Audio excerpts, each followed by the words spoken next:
This episode of FarmLand is a mix of videos we completed a number of weeks ago and a video completed using new social distancing measures.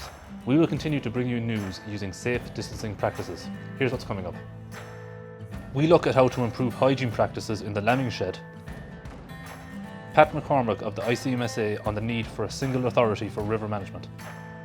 And we get a sheep and suckler farmer's view on lambing season and the COVID-19 pandemic. In our first item this week, we caught up with Martin Merrick, a sheep and suckler farmer from Crossmolina in County Mayo. Martin gave us an update on how the lambing season went, and we also got his views on the COVID-19 pandemic.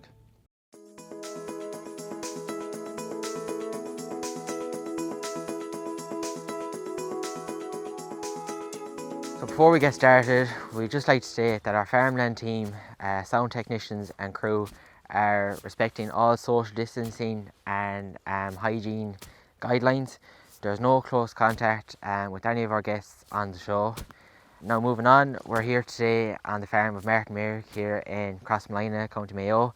Martin is just about finishing up here with the lambing season. It has gone on for about 3 weeks, so he's just going to give us a bit of an insight on how that went for him and just a snippet of what his plans are for the future. We'll be running an 80-acre lowland farm here in North Mayo, Crossmolina. We're running around 120 mule and lanark ewes and 20 purebred and commercial suckler cows. I'm farming here part-time with my mother and my brother. Traditionally the farm was dairying up until 2002 and it switched then to beef and sheep farm full-time. The last time we were here in September we were just pre-checking the ewes and the rams, I suppose giving them their NCT before they went to breeding. Overall I was quite happy. We ran a team of 3 rams, a Texel and 2 Charlies with all the lowland ewes, and we ran a Leicester ram then with their lanark ewes for breeding the replacement mules. The team of 3 rams performed very well. There was only 3 empty out of 83 ewes ran with them. The Leicester ram then, there was a slight issue with him. He hurt his knee. He kept tupping ewes, but unfortunately there was a high empty rate with him. I suppose that's probably down to not having a backup ram or not running teams of ram together. So it'll be something I look through in the future to correct. I'm working full time with Teagasc down in Ennis. I'm doing the Walsh Fellowship down there. I started lambing here 3 weeks ago. I think there's currently only 8 left out of 112 scanned in lamb. So lambing in March seems to bring sheep tighter together.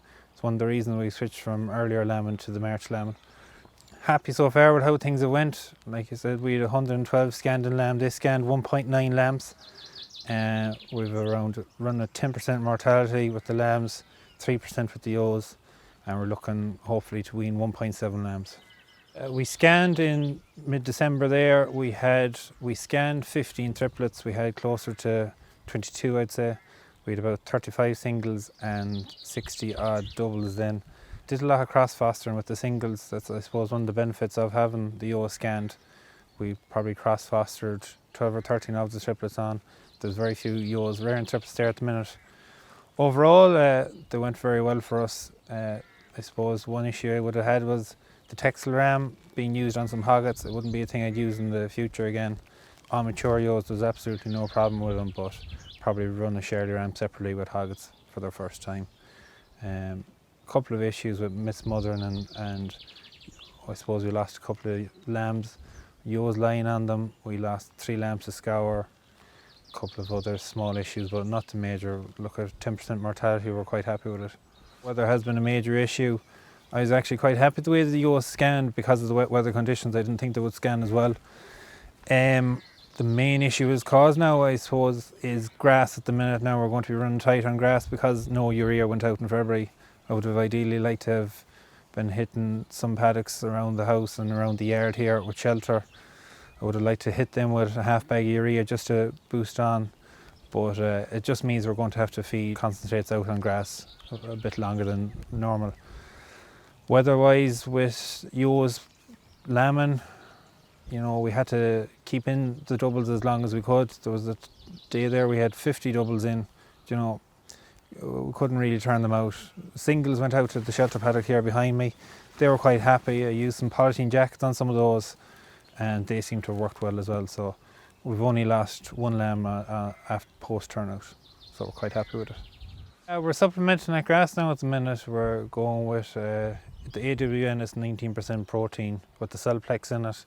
Has worked well for the ewes pre-lambing, and all ewes out on grass are still on roughly half a kilo. Just we say, I'd always supplement ewes, even with plentiful grass, they would have always gotten 200 grams minimum just to prevent against any tetany issues or anything like that. So we like to reduce down the concentrates, but we won't do that until we feel we're at a safe level with the amount of grass we have on the farm. We have used licks in the past, but not every ewe will actually present themselves to the lick, so it's just simpler to run a small amount of concentrates with the ewes. It just covers all ewes generally. With the COVID-19 situation, you would worry about the market for lambs come summertime. At the moment it's not affecting me. It's going to affect some of the early lamb producers, people targeting the Easter market. It is going to be a big hit on them. I suppose with March closing down, the mart managers had every right to close down. You know, they have to protect the safety of their employees and the people that attend marts. Obviously it's not ideal. It's a market outlet for a lot of farmers, and you know, it's competition, so the lack of competition is probably going to drive prices down. I suppose being an export nation, especially with our sheep and beef, as we've seen with McDonald's and Supermax closing down, you know, all these are going to affect us, are going to affect the price of beef and lamb in the factories in the next couple of months. It's a scary time, you know, there's no denying it. We're dependent on, I suppose, our lobbying groups like the IFA and the ICMSA and all those groups to protect farmers, and we hope that the Department of Agriculture would protect farmers' incomes going forward into the next couple of months. So we're just finished up here in County Mayo, and we've just got a brief summary of how the breeding and the lambing season has gone for Marty. We've also got some interesting views from him on the COVID-19 pandemic. You know, there's a huge cloud of uncertainty cast over the country over the last few weeks, especially in the farming sector. So it's important that farmers keep safe during these turbulent times. In this week's how-to video, Michael Geary travelled to Roscommon to get an insight into good hygiene practices in the lambing shed. Here's how he got on.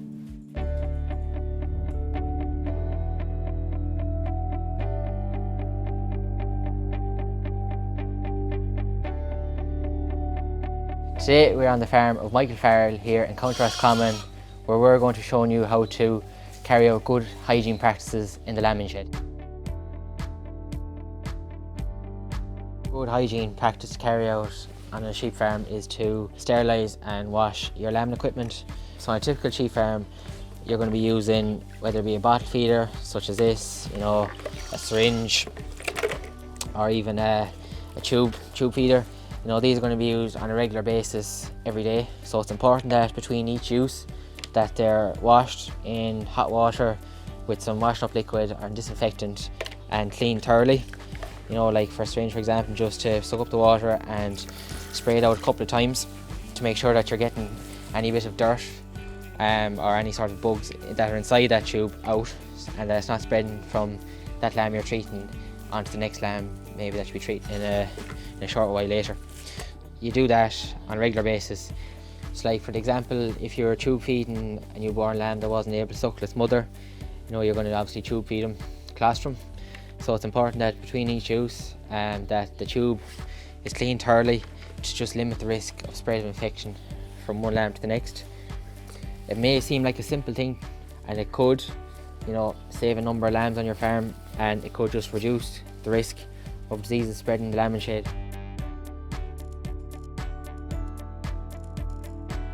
So most Irish farms will have individual pins set up in their lambing shed.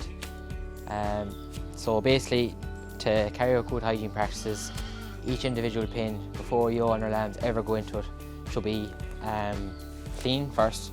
Clean and dry, the concrete should be clean and dry. And then on top of that, then you should have a bag or a bucket of hydrated lime, cubical lime, and basically just spread it at all corners of the pin, like so. Spreading lime in an individual pin is a good way of killing any bugs or infections that may be present in the lambing shed.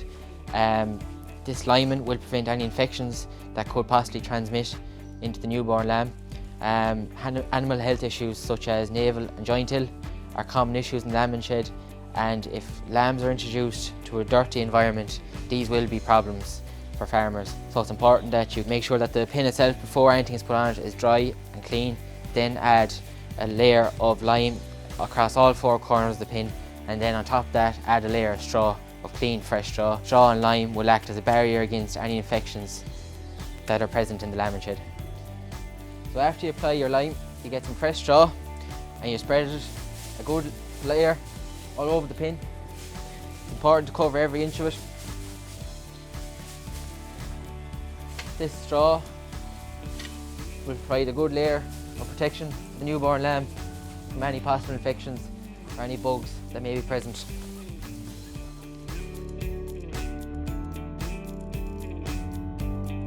So I've got a freshly born lamb here with a wet navel. The navel is an entry point for infection to go up into the lamb. So to prevent infections, prevent the lamb from getting any infections, we can spray the navel with iodine, or you can also dip the navel in iodine. So it's important that when you're doing this to cover every inch of the navel, because if you leave any area of it open, it's an entry point for infection, and it could cause animal health issues down the line for this lamb. So just to wrap up, it's important to carry out good hygiene practices throughout the lambing season. These include keeping lamb pins clean and dry, applying lime and a good cover of straw in each pin, to thoroughly wash out and clean lambing equipment such as stomach tubes, bottle feeders, lambing ropes, etc. It's also important to wear clean gloves when you're handling the ewe, and not to use the gloves on another ewe to dispose them straight away, because you're just increasing the risk of spreading infections from one ewe to the next. So if you can carry out these small little practices, and it'll reduce a lot of animal health problems on the farm. You'll keep these lads, such as this guy here, healthy. Now, in the second half of an interview we recorded a number of weeks ago with Pat Mc Cormack, he spoke to us about the need for a single river management authority and also about government formation. The ICMSA for a long time have been calling for this type of one authority to look after the river management, to really address this issue, and the pace has been too slow. So it's a priority issue as far as you're concerned. This isn't maybe, it's more focused on the marine life or wildlife rather than the people that are affected. Without doubt, as I alluded to earlier, the people's welfare and the financial welfare of those people seem to be down the pecking order. I'm just straight out from a meeting with a parliamentary party who are striving to be part of the next government, and it was a topical item on our agenda. It was equally on our pre-election manifesto that we need a single agency, and that was well prior to any flooding in 2020. We believe it's a long-term strategy that needs to be put in place, because far too often we find that the individuals become very, very much the victims in these catastrophes, and that's what it is for those farm families and rural dwellers. On that meeting, Pat, it was with Sinn Féin. You met with 12 delegates from the party. How did the meeting go, and where do you see maybe the common ground or the challenges that between ICMSA and what Sinn Féin would do for farmers? Look, it was extremely constructive. They requested it a number of days ago. Obviously, they feel potentially they're going to be part of the next government. Common ground, certainly the farm family and the farm family structure needs to be protected. We need to promote all that's positive about Irish agriculture, our green image and our grass-based system. We need to protect the CAP budget, and that's a huge challenge in the days and weeks ahead. Equally, I suppose, the various different diverse opinions on convergence and the winners and losers there. We've seen a lot of small holdings who would have a significant payment per hectare lose significantly in the last round of CAP through convergence, and ICMSA would believe that we can't have a flat rate convergence going forward. Equally, I suppose there was common ground on the potential for a voluntary reduction scheme for milk production within Europe. If we were to have the events that we had in 15 and 16 again, that it should be made a permanent tool in the control of the marketplace, just as the private storages. We'll leave it there, Pat. Thanks very much for coming in to us. That's all for this week. You can find all our latest news on the Agriland app and agriland.ie, where we have a focus on COVID-19 and its impact on farmers. See you next week.